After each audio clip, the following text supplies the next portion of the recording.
Good morning बच्चों, मैं DR. Dewangan, शासकीय पूर्व माध्यमिक शाला झोला। आज हम कक्षा 7 का पाठ पढ़ेंगे शहीद बकरी, जिसे श्री अयोध्या प्रसाद गोयल ने लिखा है। इस कहानी में बताया गया है। बहुधा यह बात रेखांकित की जाती है कि संगठन में शक्ति है। अगर कोई भी समूह संगठित है तो वह अत्याचार, अन्याय और उत्पीड़न का डटकर मुकाबला करते हुए उसे परास्त कर सकता है। लेकिन यह भी सच है कि पहल कोई एकाकी ही करता। ऐसा ही एक पहल इस कहानी में एक युवा बकरी भेड़िए से डटकर मुकाबला करते हुए करती है। युवा बकरी मरने के भय से बाड़े में कैद होना स्वीकार नहीं करती, बल्कि वह हत्यारे और निरीह बकरियों का खून करने वाले भेड़िए को घायल, पीड़ा और दर्द से छटपटाते हुए देखना चाहती है। बकरी अपने आक्रमण से भी भेड़िए को लहूलुहान और घायल कर देती है। यह अवश्य होता है कि इसमें वह अपने साथियों की अकर्मण्यता के कारण ढेर हो जाती है। पर एक उदाहरण अवश्य रख जाती है कि साहस से भरी सिर्फ एक बकरी भी भेड़िए को घायल और घावों के सड़न से मरने को बाध्य कर सकती है। अब कहानी विस्तार से पढ़ते हैं। हरे भरे पहाड़ पर बकरियां चढ़ने जाती तो दूसरे तीसरे रोज एक न एक बकरी कम हो जाती। भेड़िए की इस धूर्तता से तंग आकर चरवाहे ने वहां बकरियां चराना बंद कर दिया और बकरियों ने भी मौत से बचने के लिए बाड़े में कैद रहकर जुगाली करते रहना ही श्रेष्ठ समझा। लेकिन न जाने क्यों एक युवा नई बकरी को यह बंधन पसंद नहीं आया। अत्याचारी से यूं कब तक प्राणों की रक्षा की जा सकेगी। वह पहाड़ से उतरकर किसी रोज बाड़े में भी कूद सकता है। शिकारी के भय से मूर्ख शुतुरमुर्ग रेत में गर्दन छुपा लेता है, तब क्या शिकारी उसे बख्श देता है। इन्हीं विचारों से ओतप्रोत वह हसरत भरी नज़रों से पर्वत की ओर देखती रहती।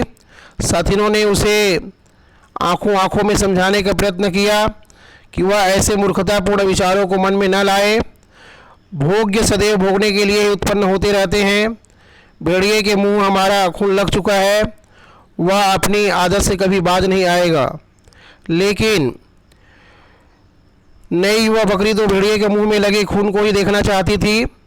वह किसी तरह छटपटाता है। यह करतब देखने की उसकी लालसा बलवती हो गई। आखिर एक रोज वह मौका पाकर बाड़े से भाग निकली और पर्वत पर चढ़कर स्वच्छंद विचरती, कूदती फांदती दिन भर पहाड़ पर चढ़ती रही, मनमानी कुलेलें करती रही। भेड़ियों को देखने की उसे उत्सुकता भी बनी रही, परंतु उनके दर्शन न हुए। झटपुटा होने पर लाचार जब वह नीचे उतरने को बाध्य हुई तो रास्ते में दबे पांव भेड़िया आता हुआ दिखाई दिया। उसकी रक्त रंजित आंखें, लपलपाती जीभ और आक्रमणकारी चाल से वह सब कुछ समझ गई। भेड़िया मुस्कुराकर बोला, तुम बहुत सुंदर और प्यारी मालूम होती हो। मुझे तुम्हारी जैसी साथिन की आवश्यकता थी। मैं कई रोज से अकेलापन महसूस कर रहा था। आओ तनिक साथ साथ पर्वतराज की सैर करें। बकरी को भेड़िए की बकवास सुनने का अवसर न था। उसने तनिक पीछे हटकर इतने जोर से टक्कर मारी कि असावधान भेड़िया संभल न सका। यदि बीच पर का भारी पत्थर उसे सहारा न देता तो औंधे मुंह गिर गया होता। ये चित्र देख रहे हैं ना आप लोग, है ना। बकरी जो है भेड़ियों को टक्कर मारा तो ये भेड़िया जो है पत्थर में टिक गया, नहीं तो, है ना। भेड़िए की जिंदगी में यह पहला अवसर था। वह किम कर्तव्य विमूढ़ सा हो गया। टक्कर खाकर अभी वह संभल भी न पाया था कि बकरी के पहने सींग उसके सीने में इतने जोर से लगे, जोर से लगे कि वह चीख उठा। छत विछत सीने से लहू की बहती धार देख भेड़िए के पांव उखड़ गए। मगर एक निरी बकरी के आगे भाग खड़े होना उसे कुछ जचा नहीं। वह भी साहस बटोरकर पूरे वेग से झपटा। बकरी तो पहले से सावधान थी। वह कतराकर एक ओर हट गई और भेड़िए का सिर दरख्त से टकराकर लहूलुहान हो गया। लहू को देखकर भेड़िए की लहू में भी उबाल आ गया। वह जी जान से बकरी के ऊपर टूट पड़ा। अकेली बकरी उसका कब तक मुकाबला करती। वह उसके दांव पेच देखने की लालसा और अपने अरमान पूरे कर चुकी थी। साथियों की अकर्मण्यता पर तरस खाती हुई बेचारी ढेर हो गई। पेड़ पर बैठे हुए तोते ने मुस्कुराकर मैना से पूछा, भेड़िए से भिड़कर भला बकरी को क्या मिला। मैना ने सगर्व उत्तर दिया, वही जो अत्याचारी का सामना करने पर पीड़ितों को मिलता है।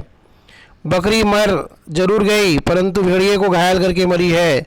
वह भी अब दूसरों पर अत्याचार करने के लिए जीवित नहीं रह सकेगा। सीने और मस्तक के घाव उसे सड़ सड़ कर मरने को बाध्य करेंगे।